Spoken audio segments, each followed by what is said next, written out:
So now we start bucketing them. So if we start bucketing them, then it seems like there's a one-to-one correspondence between, each one of these. And again,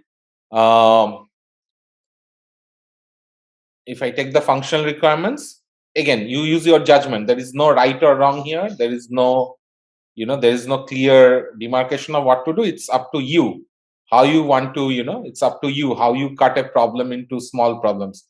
It's up to you how you use your logic or common sense, right? So for example, so at this point, if you are given a breadth-oriented problem like this, the thought process would be, hey, these are all the functional requirements that I have. Can't help, right? The interviewer has given me so many functional requirements. He or she is expecting that I am able to handle, like, as an engineering leader, I have to handle like multi-team projects, right? That's why I have been given this. Like if I'm a director or a VP level person, and if I'm going for a VP level or a director level or a senior engineering manager level, where I have to deal with multi-team projects, then this is what I have to do, right? So this is very much aligned to that persona, right? So so here we are taking, okay, user registration, login, and profiles is something that is very different from search. Search is something very different from recommendations. And all these individual components like user activity tracking, recommendation generation, trending movies, user dashboard, these 4 components can be built under the umbrella of recommendations. So recommendations by itself is not a single component system. Any recommendations, be it Amazon's recommendations or Netflix's recommendations or LinkedIn's recommendations, always has some input component, which is the activity tracking. Unless you do activity tracking, you will not be able to generate recommendations. So for example, if I have to recommend tweets to somebody, the tweet ingestion, somebody has to post tweets, right? So somebody has to do some action. That's the input. And then the processing is the recommendation generation. That's the processing, right? That's in the background. And then there is an output. The output is the curated, something that is curated for you. So typically, this is how the template. There is a template for recommendations. So any recommendation service will have these 4 components. There will be some activity tracking. There will be some recommendation generation, personalized. There will be some global recommendations, like trending movies is something that's global recommendations, not very personalized. And then the user dashboard, which will also have the watch history. So these are some of the components that fall under the umbrella of recommendations. Then payments is something very different. Content ingestion and delivery, the whole content management is very different from recommendations. Notifications is very different from every other thing. So as we see, the goal is to now just say that, hey, look, these are so many requirements. Now one team cannot handle it. Serially, if I want to build everything, I will never be able to deliver in time. So again, based on my components, based as an engineering leader, I will have to know what are the components, right? So that I can hire teams. I can hire the best possible persons for that particular team. For example, let's say content management, right? Like I will have to hire somebody who is domain experts in video encoding, decoding for this team. But I don't need that person for this team, right? I probably need an ML engineer, etc., for this particular team. So I'll have to figure these things out as an engineering leader or an engineering manager at this level. I have to kind of scope things out, right? So this is a very scope problem, and that's why I'm saying that being like if you get a breadth-oriented problem, then the interviewer is looking for something more than a technical, individual contributor level algorithm or data structures. He or she is looking for how do you take a large, like a multi-team project, how do you handle it, right? So again, this is very much aligned to some different persona compared to what we have done. In the last few classes, we only did very limited depth-oriented deep dives, right? So this is a bit different from there. Okay. Okay, so now once we have identified these microservices, again, first of all, I have to provide that umbrella architecture.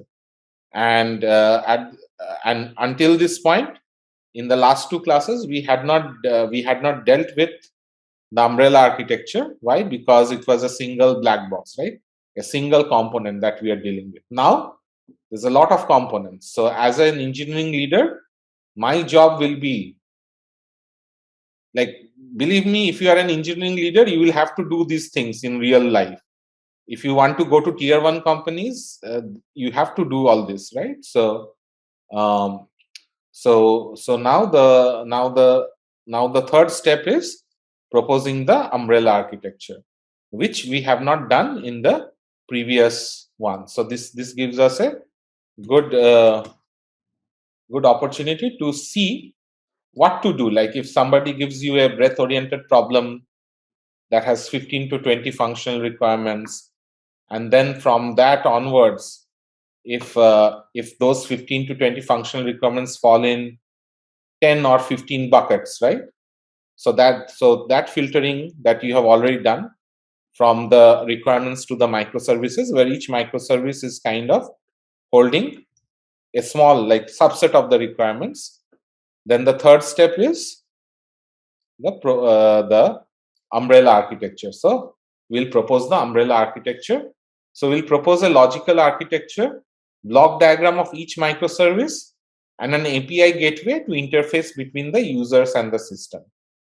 So we will propose and explain the data flow. So we will, again, for every microservice, we will not design the APIs. We will talk about like what it's going to do or what functional requirements, right? Out of those functional requirements, for every black box or for every microservice, there will be a set of functional requirements that this microservice will handle.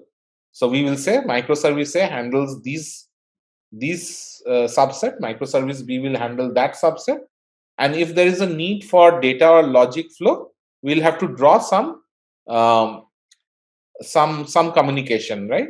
So the rules of thumb that I follow is, if high volume of data needs to be pushed in near real time between two microservices, we will use a publisher subscriber, as we talked yesterday, right? In yesterday's problem, in the streaming problem, it was not between two microservices, but it was between an external component and an internal microservice. So, but it was a high volume of data that was going to be pushed in near real time. So we used a publisher subscriber. Any asynchronous communication of events between microservices, now publisher subscribers are becoming like the bloodline. So we will just use them by default. If data needs to be pulled from server to client, we can fall back to synchronous request response REST APIs. Synchronous, anything synchronous REST APIs. If the data transfer is more offline, you can use like extract, transform, load, snapshot based jobs, but it's again very offline collection of data.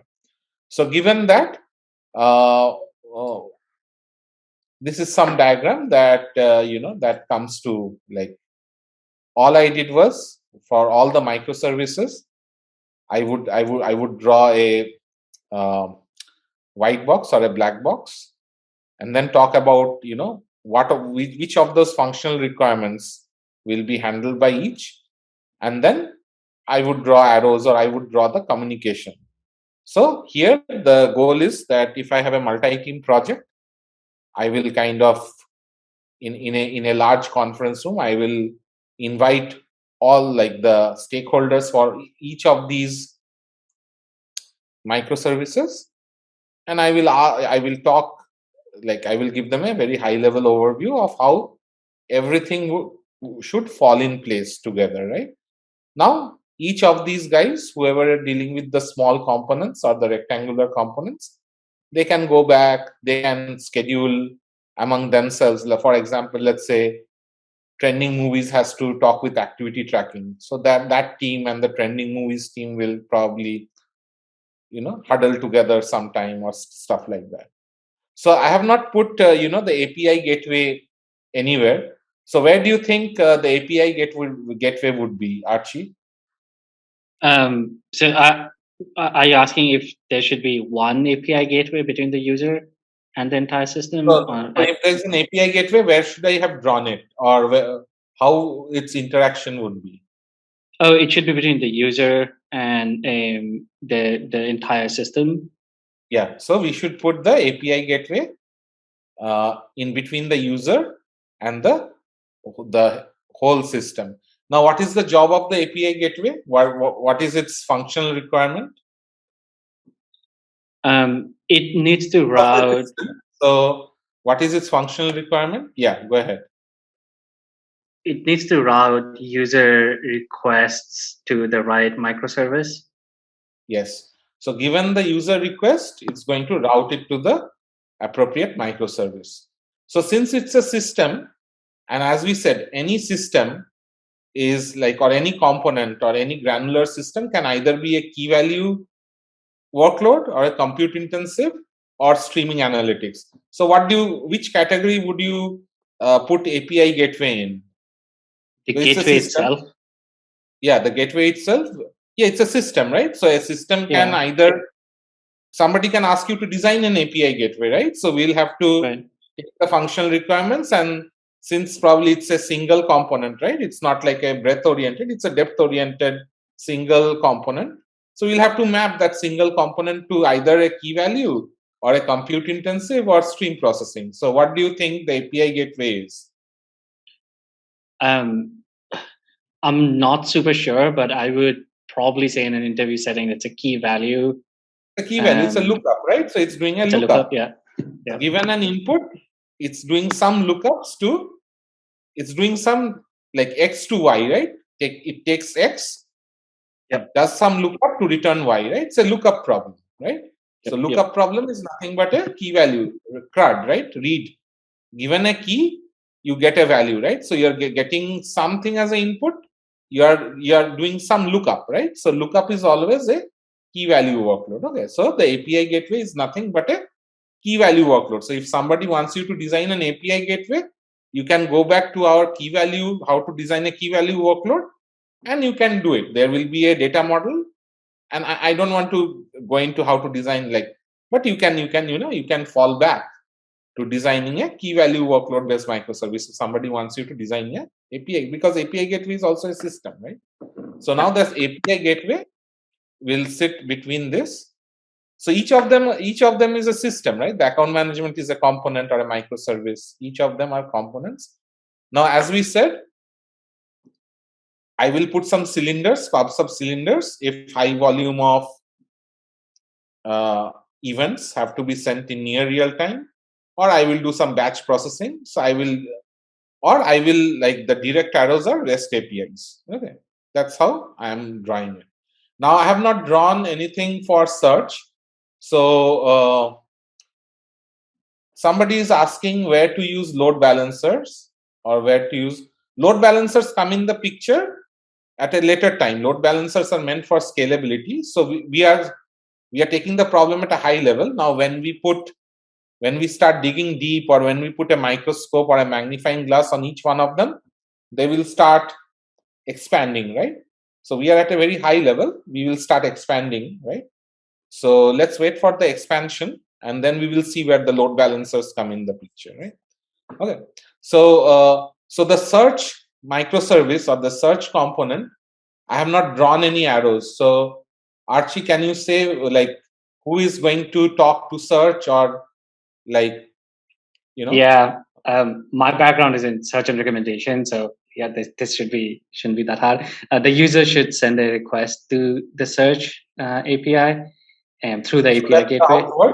Yeah, so that's going to be a synchronous request response. But who is going to feed the search? The API gateway. No. So it's an outward, right? It's a request response. Oh, okay. But right. So somebody has to interact with the search from the other side as well, right? Yeah. Right. So the pub sub batch pipe that you have there, that should go into search to create the indexes. Oh no! So no. Sorry, the content management. Yeah. So from content management, it can go to search. Now, I think depending upon the volume, either you can put a pops up, but I personally don't think that it's a very high volume near real time. There's no near real time requirement or high volume requirement. So whenever somebody is pushing a content, it can take some time to get into the search, as long as before the release of the content, before the content is actually released to the whole world, the search should be ready with it, right? So so I don't think there is there's no real time requirements here. But you are right that the content management is going to feed into the search engine, and the user is going to feed out of it. Now, payments, who is going to, what will be the interaction of payments with any other user or any other microservice? I think there are three that I can think of. The user is going to interact with payment. The account management is going to interact with payment. And also, we don't have the actual streaming portion of it where we're showing videos. That should probably also interact with payment, because Netflix has tiers that tell you if you are able to do 4K or not. So that needs to know what your payment tier is. So content management will talk to payment initially, right? Mm-hmm. So depending upon the function, so that's why the functional requirements are important, right? So we spoke the functional requirements at a very high level, but again, depending upon the functional requirements, automatically, everything will be driven. Now, if the fact that you said that the content management has to deal with it, that's a functional requirement, right? So everything is getting driven from whatever functional requirement. So the functional requirement is the Bible, right? So whatever is the functional requirement, based on that, everything will follow.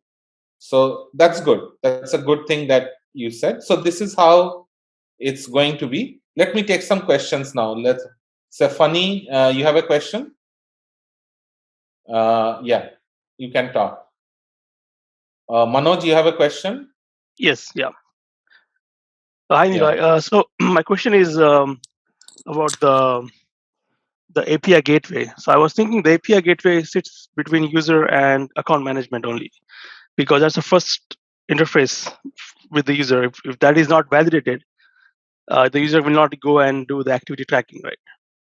So No, I think, I heard. for example, I like the authentication system in Netflix has a very high time to live, right? I personally don't get into the account management at all from my device. I have logged in once. Probably it is 6 months or 7 months that so the dashboard, right? So the user is interacting with the dashboard. The user will interact with the search. The user will interact with the payment. So any user interaction will go through the API gateway. So whatever arrows I have drawn, they from the user side, they will all go through the API gateway. Now, so basically, you will call the authentication system once, and you will get a token, right? And your device will store that token, and then it will use the API gateway with that API key or whatever token, and then you don't need to talk to the account management at all, right? Now, if the token has a validation of 6 months, then the API gateway, depending on the API, will forward it to the appropriate, microservice. Yeah, okay? I think I understand. Yeah. Okay. Thank you. Hello, can you hear me, Nilay? Hello. Yeah, go ahead. Yeah. Okay. So Nilay, when we generate thumbnails as soon as content is uploaded, or if we are going to generate different formats of video, etc., like, I mean, where will we show it? Like, do we need to show it as multiple So I'm processes? putting it in the content, like the whole content management team will work on it. Okay. Okay, got it. Nilay, can you hear me? Yeah. So content management basically means from procurement to delivery, right? Everything is done by the both the content management. upload, both the write as well as the read. Both the write API, that means the upload, as well as the read, which is the delivery. Yeah. It means uploading the video and delivering the video. Like For the example, content owners are uploading some content, and then users are streaming or reading that content, right? That's okay. And just to double sure, like that API gateway is basically the connect is the interface between user and the square box, right? The whole big square, yeah. The big, Yeah. Okay.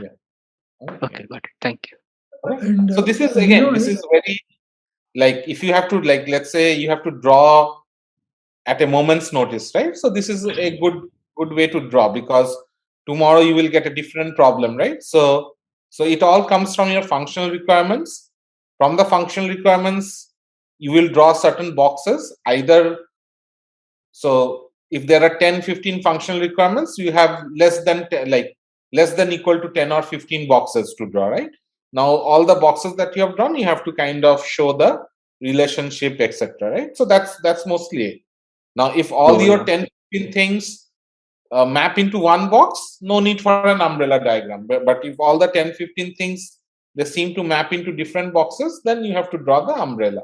So this is a very, like, a rule of thumb to draw that umbrella a bit mechanically, right? Like, you have to draw it really fast in an interview setting. So there is some template or some mechanism to do it in a more mechanical way, right? That's what it is.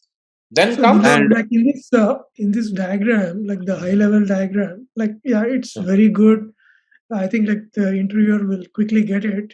See, one thing is like it should be simplified. Like any reason like why you put two users blocks, why not one? And that should so be I able did not to draw the API gateway, right? So if I had drawn the API gateway, I would have just used one. Yeah. So there will be an API gateway and then the user and this, right? So that's how we should draw. And we use API gateway only when deal with multiple microservices. Yes, of course, yes. Yeah. Okay. So now comes, hey, I have. Hey Nilay, just one quick question. Sorry, in the previous slide, shouldn't there be a connection between dashboard and content management? Dashboard, no. So it's like the recommendations, right? So it's like the recommendations is feeding to the content. So the user activity tracking, trending movies, then recommendation, and the dashboard is made of recommendations. Yeah. Can you give me an example of user activity tracking? I mean, tracking. Just one. So that is like, let's say I have this, let's say this is Netflix in Bengali, right? So let's say I clicked on this, right? So somebody registered that as an user, Niloy Mukherjee clicked on this movie, right? There's an activity, right? User, movie, clicked, or user, movie, watch trailer, right? So for every activity, there must be some record that has been kept, right? Now, depending upon so if I just saw the metadata, then there is some level of interest. If I watch the trailer, then probably the level of, like, if there's an interest score for a particular user for a particular item, right? And it's very general, right? User and item. The item can be a movie, the item can be, Amazon product, whatever be it, right? So if I click on this content, so it will say user, content, clicked at this timestamp.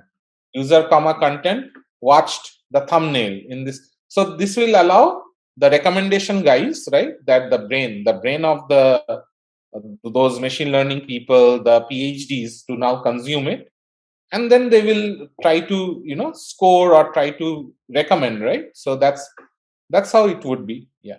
Okay, so recommendation basically based on the user activity.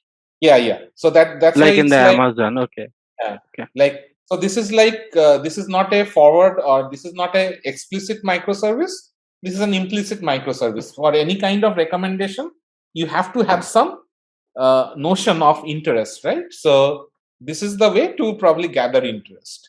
Again, this is what I think would be. I'm not a recommendations person, but you need some input to give recommendations, right? So for example, when you go to Netflix for the first time, it will ask, because it does not have the activity for you, right? Like, user, as a new user, you don't have any activity logged, right? So so they will ask you certain questions to get that going, right? like what your interests are. So they will explicitly ask some of these to get that, right? Otherwise, once you are a steady state user, then they can start gathering your activities, right? Yeah. Okay. Got it. I can add to that. So my team does recommendations and search. So we call it instrumentation layer, where essentially instrumentation or fingerprinting layer. So the idea is anything that you do on our website, we track everything: mouse scroll, highlighting, where you move the mouse.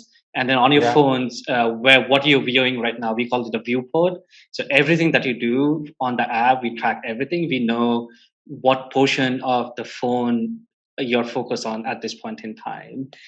So everything gets fed in, and then we leverage and mine that information to build machine learning systems. Yeah. So for any kind of recommendation, this is like a MVP template that you can follow, that there has to be activity tracking. And then there will be the brains, where Archie is probably working in the brains. And then the output of the brain will be something different. That's the output. It's like computers, right? Computers need an input, processing, and an output, right? So for every recommendation system, there will be an input. That's the activity tracking. There will be the processing. That is going to be the brains. And the output is, like for Amazon, recommended products. For LinkedIn, recommended persons or recommended jobs. For Netflix, recommended movies. So recommendation is it's an universal problem, right? So it's a good problem to solve by itself. Okay. So now you come to the point where, hey, I'm done with the high level stuff. I'm done with the engineering leadership stuff. Now, if you are a product manager, engineering leader, probably you will have to spend a lot more time, because all the 40 minutes, because you are not probably expected to deal with algorithms or stuff like that. So these 4 steps, I think, will take a lot more time if you are an engineering, like a high level person, right? Like a product manager or an engineering leader who has experience with multi-team projects, or who is going to a company that is wanting to hire him or her as a, like an umbrella person. Then these 4 steps will be very, very important to judge, right? So, but again, if I am like a granular software engineer or a very focused IC, then probably not, right? But depending on the persona, these 4 steps will be very important for a certain set of persona, right? Now, step 4 is the project planning, right? Like these are the components, these are the teams.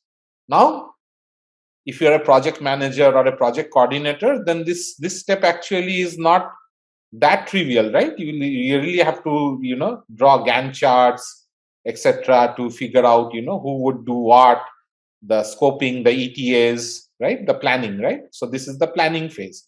But in case of an interview, if you are a technical IC, you don't plan, right? You get the plan from somebody else. But if you are that somebody else who does the planning, then this is where you will plan, right? But in the interview setting, now it's time that, if somebody now wants you to deep dive, then there are so many things, right? So you have done all the planning, you have done all the high level.